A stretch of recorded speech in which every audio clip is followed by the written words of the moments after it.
Game number 1 of our second series for the day. The first versus the second seed, Team Liquid ID up against RRQ Hoshi.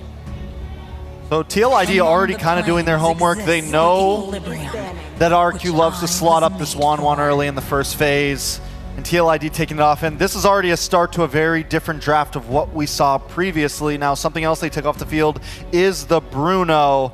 Now, Leo, do you think the prio of this match is going to be way different than the prio of last match? How the Joy became so important, how the Bruno became so important.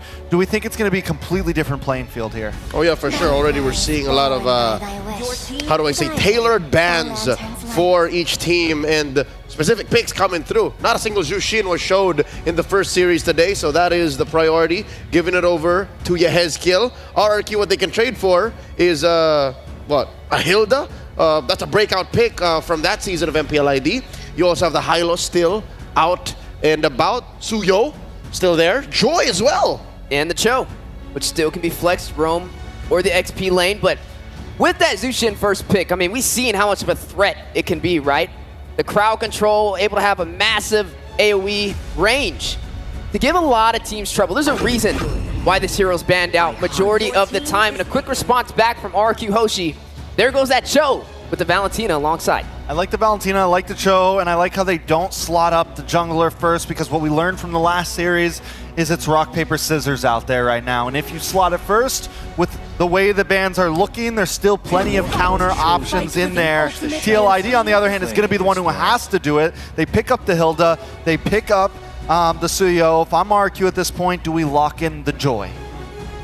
Win rate on Joy is still very good, especially against its rock, paper, scissors contemporary. And there it is, putting it in the hands of the Mercenary. I don't see this getting flexed. No way. I don't think Dyron is the kind to pick it up just because it's clear as day. This is going into the hands of Sutsujin. Going into the ban, second phase.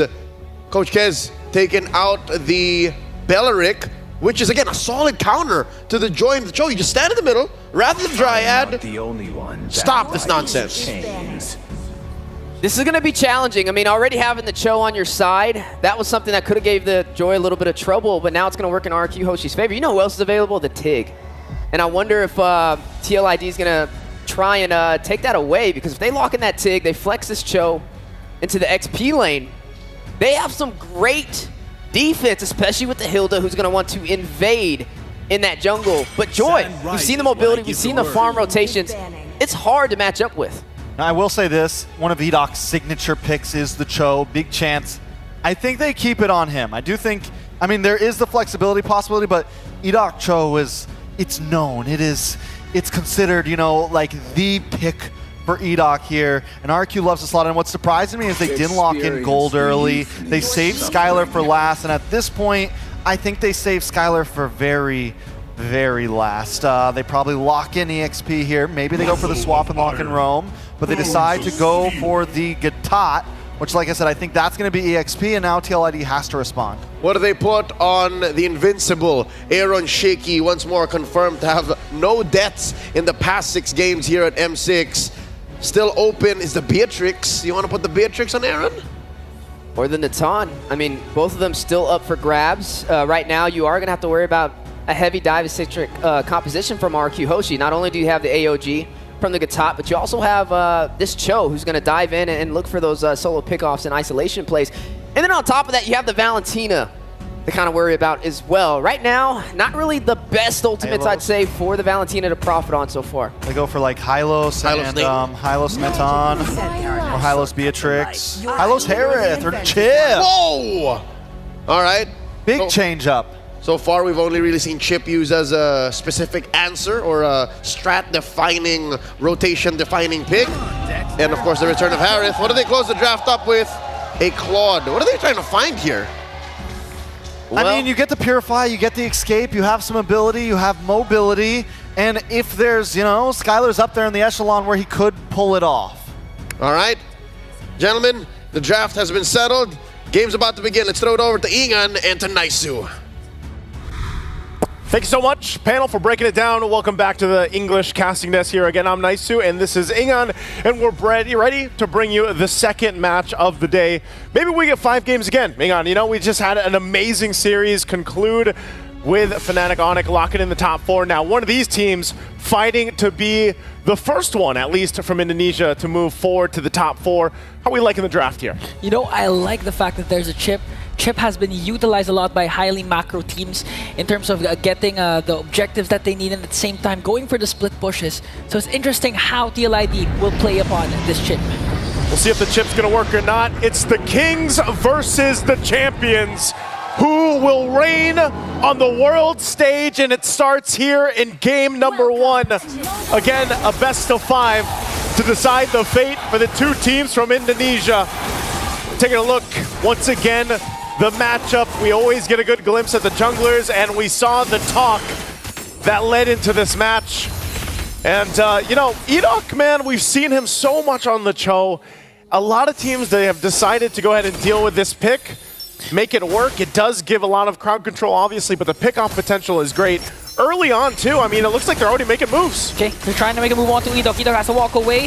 Here comes the Revitalize, though. And now RRQ, Hoshi turning things around. Might be able to work on Widdy. Here comes Yesgil with a Lantern Flare. Gonna try and work on Dry Rain. They're not even done, though. A lot of sustain, a lot of damage. But here comes Sutsujin, though. Not yet level 4, but they're able to take down a Widdy. An aggressive start from TLID and RRQ. A 1-for-1 trade. Oh.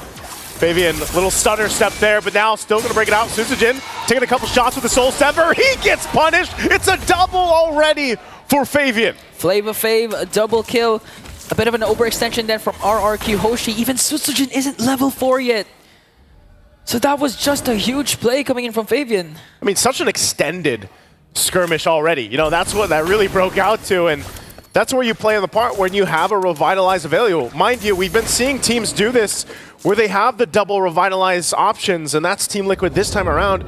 And even Dyrant, you know, he had his own, but that's what those fights and those early skirmishes are going to do. Now, how does that play into the first objective? A little bit of a lead right now for Team Liquid ID, but the fight might break out. Widdy does take a couple shots. Lantern still to throw everybody from RRQ around, but the turtle is up, and now it's going to be started up. Both teams getting in position. Fabian will hold the turtle, half health for now. Even now, Sutsujin isn't still level 4, so Fabian might be able to get the turtle, a free one for TLID, and no trade once again from RRQ Hoshi. What's difficult here for RRQ Hoshi, hold on, Aran, okay, Edok's out of there, is not only playing against double Revitalize, but also the Purifies that are available here. They have to be able to go ahead and follow through with the catch. Oh, not even that. But also just playing against Widdy the Wise. The chip has worked for some teams, and honestly for others, it's also been a weak point. It's kind of double-edged sword when you pick up this chip and you bring it to a certain draft, a certain gameplay style. Now up top, still the focus trying to keep Sutsujin under control on that Joy pick, but that's the thing. I'm really interested to see how Team Liquid decides to go ahead and use the chip. It's literally bringing in the cavalry to some of the fights. But are the punishes enough? Does RQ have enough to go ahead and punish when that shortcut comes through? Honestly, it's just a bonus if ever Widdy performs or executes a beautiful shortcut. Because right now, looking at the gold level gap of Fabian and Sutsujin, that's 2 levels ahead for the Suyo. And we all know Sutsujin with the Joy, it's gonna scale up later on. But how will you make it reach if this is TLID? The aggression just keeps on continuing and continuing for TLID. For RQ, they're going to hold on to their own shortcut. That's always an option that Rins has with this Valentina pick.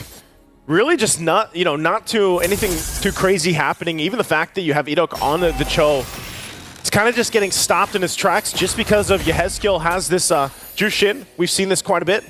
They're able to go ahead and just stop Edok from trying to set things up. But really, you don't really want to unless Sutsujin has the ability to go forward. Fabian will keep Edok in check. Purple buff's up now, so we'll see. He's got to be able to secure that, but this is just what's going to continue to happen. You already talked about the level gap, but Fabian now working on this purple buff, and that's just going to go ahead and get taken. Turtle's up. Meanwhile, Sutsujin working on the orange, just going to get spotted out. They might break into a skirmish. They'll fight. They're going to commit. The way of the dragon. Aran has to use the Revitalize. Here comes Yesgil to the rescue with the Crimson Beacon. Gonna catch. AOG used defensively. No casualty for RRQ Hoshi, but you can see already how much lead TLID has to the point that Aran, even if he overcommits, he's not going to fall down. He's going to do his job properly, which is to delay and delay as much as possible the Joyce power spike later on. Even in this matchup, making his way. They know Aaron Shiki's there. Can he actually withstand this? Oh, blazing to it, but Aaron Shiki also has his Salmon Force. Here's come Widdy though. They're trying to work on Edok. Edok commits the kick, but he's gonna get bursted down. Coming in from Aaron Shiki. Aaron Shiki got deleted also. 3 members ganging up on Widdy the Wise, and he will fall down in the hands of Sutsujin. There's RRQ Hoshi. They get 2 kills in the exchange. It looked like the shortcut came through, but the mid turret did get taken down as Team Liquid ID gets an objective. Surprising too, Skylar able to go ahead and withstand that. Yezkiel delaying them a little bit longer from recalling. Now Aaron joins the fight, can crash down on Riz. Under the turret, gets dragged back, and Aran will get the kill. Where did Aran come from? All of a sudden, Riz just got bursted down, and TLID, they already got the mid lane turret. Okay, Edok commits the kick onto Flava Fave. Will he be able to escape though? Here comes the Sever. It's gonna hurt quite a bit. Aran still has the power of Wilderness. So TLID gonna go again for the purple buff steal. You're gonna take this, we'll see this time around. Susujin's just here, just around the corner. Might actually just lose it. Again, there's a lot of pressure on that side of the jungle. And right now, even though RRQ Hoshi finds a couple kills, TLID holding on comfortably to the lead that they have. And they'll play around with some of the macro decisions that they have whenever they have shortcut available. So with this building into the next objective, they might go 3 for 3 on the turtles. And it's up to RRQ Hoshi to decide on how they want to approach this. They might just give up all 3 turtles and just try to play catch-up. We know that Skylar on the Claude needs more time to build up to get the items that he needs in comparison to a Harith for Aaron Shiki. Well, right now, turtles up. Radiant Armor is locked in now for Edok. That might help him dealing a little bit with this, the Jushin across from him, but so far we really haven't seen those setup kicks that we're looking for from Edok like we've seen previously, as now the 3rd turtle is locked in, secured for TLID. Yeah, and I actually like to go back to your point, because the reason why Edok is having a hard time or having trouble with finding those angles is because of the constant pressure Yezkiel has been putting onto him. And even Aran, every single burst that he can find, he's going to go in and try to get Edok out of position. So far, TLID, not just controlling all the neutral objectives, also getting a lot of ground covered for their side. I'm surprised at just how methodical this is, and that's why it's a little bit slower paced, just because TLID, they know their advantage. They can go ahead and play around the macro level. They don't have to force any fights. A lot of the times, they're just kind of responding. As long as they keep Edok in check and he's not doing what he has to do on the Cho, they don't really have to force anything. They just whittle down the turrets, get the space they need, focus on taking the buffs if they can, or at least putting pressure there, and just continue to build up. I mean, nothing action-packed has happened in the last 2 minutes or so, but they continue to build up on the gold lead that they have. So it's RRQ Hoshi that has to kind of stop the bleeding here. Okay, electrifying beats for Sutsujin. Just trying to keep TLID at bay. They might go for Edok. Lantern Flare is going to connect, forcing Edok to use the flicker. Here comes Rinso. He has his own Crimson Beacon. And now RRQ Hoshi still standing their ground. They're not going to let the 2nd-tier turret get taken down. Now they hold on to it, but again, they're just really holding on at this point. Now waiting for that lore to come up, and with TLID having the lead they should be able to go ahead and secure things. Finally working on the tier 2. They'll whittle this down a little bit with Aaron Shiki. It looks like RRQ Hoshi doesn't want to let it go, though. They will clear out the lane and keep the turret up. But still, the rest of the pressure is just going to stay there again for TLID, and knowing that they can just let RRQ Hoshi respond. This time, Rins is holding on to his own beacon. Edok, though, takes a couple shots. Aaron's going to jump in. Commits the power of Wilderness. Now he has to walk away, because he has to respect the damage coming in from RRQ Hoshi, but that was more than enough for TLID to secure higher ground in this Lord pit. Again, they're just really controlling the mid lane, the bottom lane, and now even the minions are going to take down the bottom lane turret. You can see that. Again, a previous record, it's beaten by 1 second now. Fastest level 15, and that's just going to be another objective. But they go in with a shortcut. Are they going to be able to follow through? That's already the Lord taken. The shortcut to come up. They don't get any kills, but they might fight here. They commit the kick, but is it going to be enough though? Skylar goes in with a blazing duet. Aaron Shiki onto the backline with his Salmon Force, going to be able to take down one more. AOT going to be used up defensively. Yezkiel on the other hand, going for Gyren. They're going to evade a potential death, but Fabian says no, we want more, and brings down 2. Oh man, you heard it earlier. He said, be careful. Goes in, gets a kill, and now with the Lord in favor. It's looking a little dire here for RRQ Hoshi, trying to defend the base. Okay, they're ganging up on E-Dog. Lantern Flare is there. E-Dog has to walk away. The damage chunking up a lot of his health. Energy shields will be popped in the middle lane. And onto the bottom lane, RRQ Hoshi. They have to think about how to clear out this Lord as fast as possible without suffering any inhibitor turret takedowns. Here, they might be able to go ahead and clear this out. Again, only the first Lord, RRQ Hoshi, makes work of it. But they do lose space, more space around the map. They already didn't have a lot to work with. But that gold lead continues to build up as Team Liquid ID just keeps punishing RRQ Hoshi's positioning, and that's all utilizing the shortcut. I mean, that's exactly what it is. You know, 1 minute they're taking the Lord, next thing you know, here comes Team Liquid ID through a portal, crashing down. And RRQ Hoshi, they don't have an answer for it just yet. You know, even Skylar, he needs time to continue to build up. He's got the Corrosive Scythe and DHS still working on the next last item here to really come online, that Trinity for the Claude. So they're just kind of lacking some damage. Part of that was in due too, that Suzujin was just, he had a hard time in the jungle, man. He was gapped early on and until now, quite behind Fabian. Yeah, the first 2 kills that Fabian picked up onto the early game was really crucial because that opened up a lot for TLID, not to mention that they were able to take down the mid lane turret even before the third turtle respawn. So Suzujin's jungle has been exposed rapidly, and I just noticed Aaron Cheeky already has a death. And now they're trying to go for Yizical, forced to use the Crimson Beacon. Skylar going in with a Blazing Duet. Now they're going to work on Fabian. There's the kit, but Witty goes in with a shortcut. They're going to be able to break down Yizical and Fabian. Here comes the Kingdom, trying to answer back, working on Aaron Cheeky. Rin's used to the Crimson Beacon to walk away, but Dyron, though, is going to get caught, though, by TLID. For the price of Skylar, they were able to take down Yezkiel and Fabian. There we go, RRQ Hoshi able to find something. Yes, Skylar went down, but that was a fight that they decided to take. They jump on in, and they follow through from Dyron. But man, do they have ground to cover. Even looking at the gold rankings here between the heroes and the lanes, they have a lot of work to do. Even for Skylar, like I mentioned, he was nearly there for the 3-item power spike that is for the Claude, which just locked in the golden staff, but you don't want to go ahead and lose all those fights. If they can get a couple kills, that's great, but can they actually go face-to-face in a team fight for the Lord? It might be better for them to go ahead and continue to try to farm up, buy some more time in this game because of how one-sided the early game was. TLID will go ahead and start this up, and this is going to be a quick one. Already half health on the Lord, and RRQ Hoshi going to be too late to get in this side of the map. They will try to get the purple buff at least. You can see that too. Aaron Cheeky picking up Divine Glaive enough too, just to take Dyron down, you know, to half health. So that's what's in store for RRQ Hoshi as they get ready for this defense. Now, Ingon, are they going to get past this? Are they going to get past this Lord push in, being down this much? I mean, it's still possible. Although I believe they're gonna suffer inhibitor turret takedowns. But again, I do want to commend Aran because Aran has been covering a lot of ground, providing a lot of vision for the side of TLID without even being taken down even once. 104 with the Hilda. Now the Lord later on will siege in the bottom lane. Let's see if RRQ Hoshi, the Kingdom, can they defend it? RQ's gonna have to do it. They get prepped and ready. Rin's holding on to the beacon himself, and Aaron Cheeky jumps on in. Lord still makes its way down the bottom side to clear out the waves. Edok doesn't want to use the kick just yet, holding on to the Way of the Dragon. Conceal. Lord's going to go push in. Conceal going to be used, but still keeping things under control, taking their time. Bottom turret now down.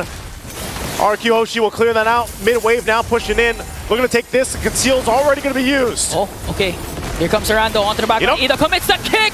Plus the Blazing Duet, will they be able to take down more? Arana is going to fall down. Skylar with the Blazing Duet to try and clear out the minions. Suzujin, Dyron is down. TLID trying to work on bringing down the crystal, but RRQ Hoshi manages to defend the onslaught of TLID. Fabian goes in. Edok has to walk away. They don't have minions. Skylar goes 1v1, but there's a Winter Crown. 2 Winter Crown plays. Skylar might be able to escape, but Aaron Cheeky says no. And that's another. Edok falls down, and TLID with a game 1 win. What a play, and Aaron Cheeky coming in at the end to get the triple. This